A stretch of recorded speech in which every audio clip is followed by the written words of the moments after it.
আজকে আমরা বিগত অনেক দিন ধরেই তো অনশন কর্মসূচি চলছে। তো তার পরিপ্রেক্ষিতেই তাদের সাপোর্টে এবং আমাদের যে দাবিগুলো রয়েছে বা যোগ্যদের পুনর্বহাল হওয়া, সেই দাবির সপক্ষে আজকে বিশিষ্টজনেরা আসছেন। আমরা প্রতীকী অনশনের একটা ব্যবস্থা করেছি আজকে সারাদিন ধরে। তো সেখানে অনেকেই অংশগ্রহণ করেছেন।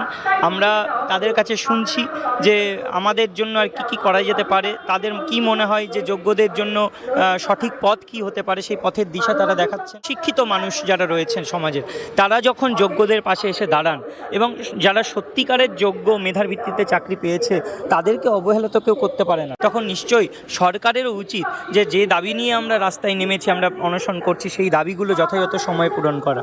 এবং যদি দাবিগুলো পূরণের মাধ্যমে সুপ্রিম কোর্টের কাছে এই বিচারটা চাওয়া হয়, তাহলে মনে হয় যোগ্যরা নিশ্চয়ই পুনর্বহাল হতে পারবে। দেখুন, সরকারের কাছে দাবি রাখছি, আমরা চাইছি মুখ্যমন্ত্রী হস্তক্ষেপ, মুখ্যমন্ত্রী সাক্ষাৎ, কিন্তু সব কিছু কি হচ্ছে না। তো সেক্ষেত্রে আমাদের মনে হয় যে আমরা একটা বৃহত্তর আন্দোলন গড়ে তোলার দরকার। কারণ যখন সোজা আঙুলে ঘি না ওঠে, তাহলে আঙুলটা ব্যাকা করতেই হবে। আমরা যে আঙুল ব্যাকা করেওছি অনেকবার, কিন্তু এখন মনে হচ্ছে পুরো আঙুলটাই কেটে বাদ দিতে হবে, তবেই যেন সারা মিলবে। তো যদি সেটাও করতে হয়, সেটা করতেও আমরা রাজি আছি।